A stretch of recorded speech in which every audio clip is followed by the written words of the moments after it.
Hi, Mary with Reviewer's Diary, and I'm here with a little bit of a different video for you guys today. Don't know if you all realize from my biography that I'm actually a writer.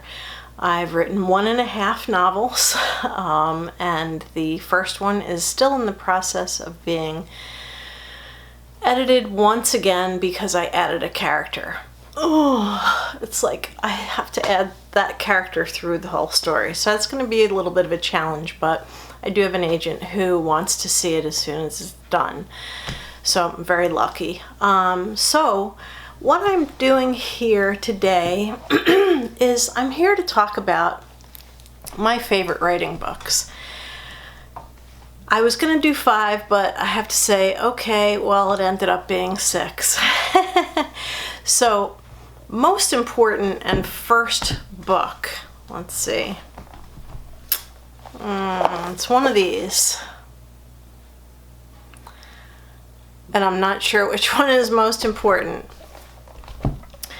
If you're thinking about writing or pursuing anything that's outside of your comfort zone, you know, obviously like some activity, this book is an excellent, excellent book. This is called If You Want to Write by Brenda, I'm not sure how to say her name, Ueland, E-U-E-L-A-N-D. I'm sorry, it's U-E-L-A-N-D.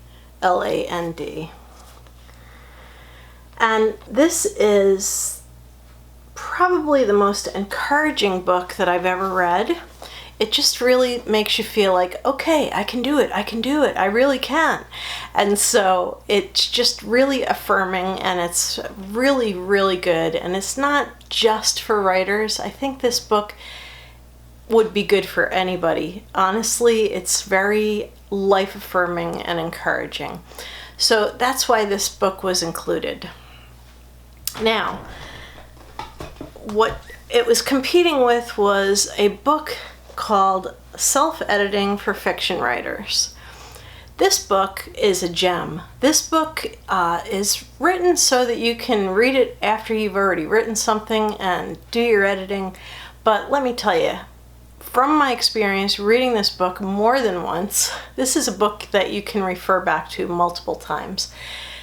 This book actually would help you if you're just starting whatever writing project you're working on, or if you've already finished. But I think, when I read it, I was like, I wish I read this before I wrote my novel.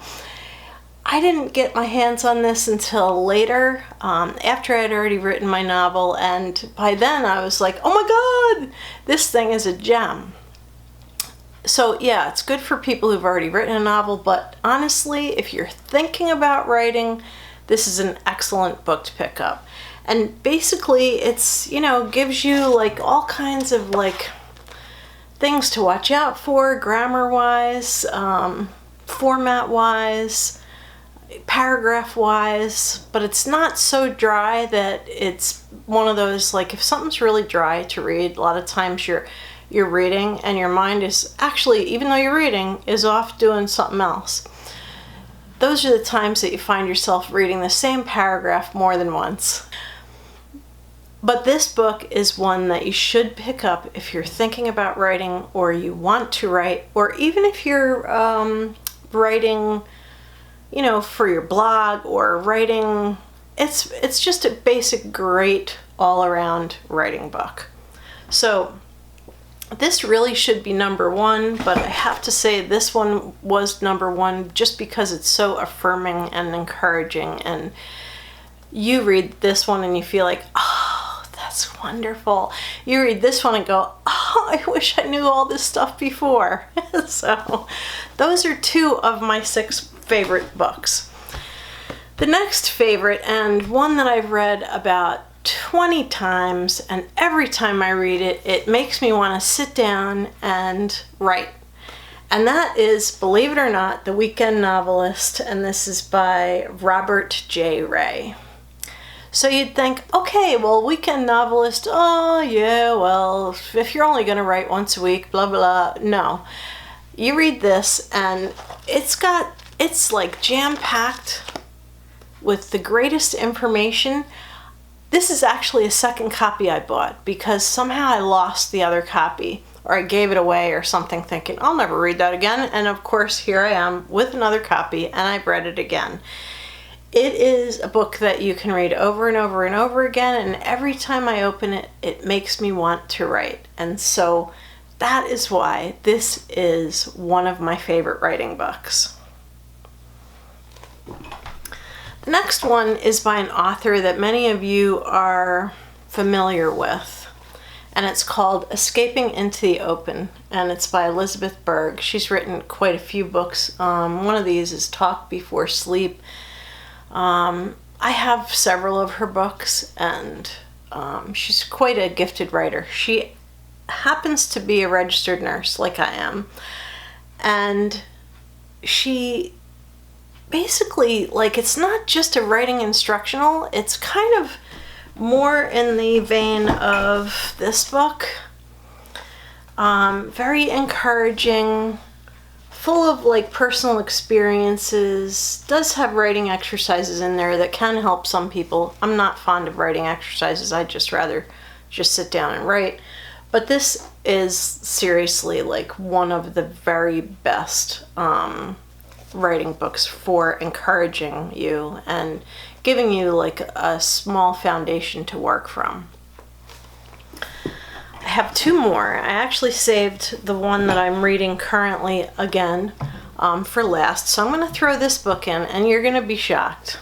I don't write romance, but this is one of the best writing books that I've ever read. This could be written by, I don't know, you have to buy like a used copy these days because it's not that easy to find. I think there might be a newer version with more than one author. Still this author, but another one. And this is from the Writer's Digest genre writing series, and it's called How to Write Romance, and it's by Phyllis Taylor Planka, Planka. I'll put all the information for all these books down below. A friend of mine recommended this book to me, and I thought, I don't know, I don't write romance. Why would I bother to read that? And then she bought a used copy and gave it to me, and I was like, okay, I guess I'll read it. I read it cover to cover with highlighter in my hand. This book, basically, like you can see, I highlighted lots of stuff in here. It's not just about writing romance. I think there is like a chapter about writing like a romantic scene, that kind of stuff, which basically every decent novel on the planet is going to have some love interest of some kind, even if it's from afar. Even the most crusty detective novels have some kind of a sexual tension between that detective and somebody else. So, you may not believe that, and you might be reading stuff that doesn't have that. Not all books have that, but most good books have some degree of like an attraction or a relationship potential or something. That is because that's what real life is all about. So this book is excellent. If you can borrow this through interlibrary loan or buy yourself a used copy, I think Amazon may have them for as little as like $1. You should probably pick one of these up. And you might read it differently than I do, and you might not enjoy it as much as I did, but I enjoyed it so much that seriously, I highlighted all through this book. Passages that I found to be like extremely helpful. I've highlighted in other books that I have already shown you, but this one has a lot of highlighting in it.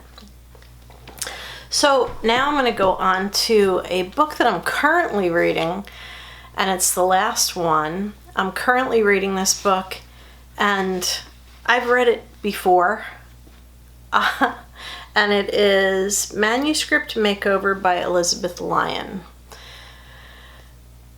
This is really great for someone who's already written a novel, but I think it would probably be helpful even to those people who may be in the middle of one, or may be thinking of writing one, or may be thinking about writing short stories, or maybe you started one.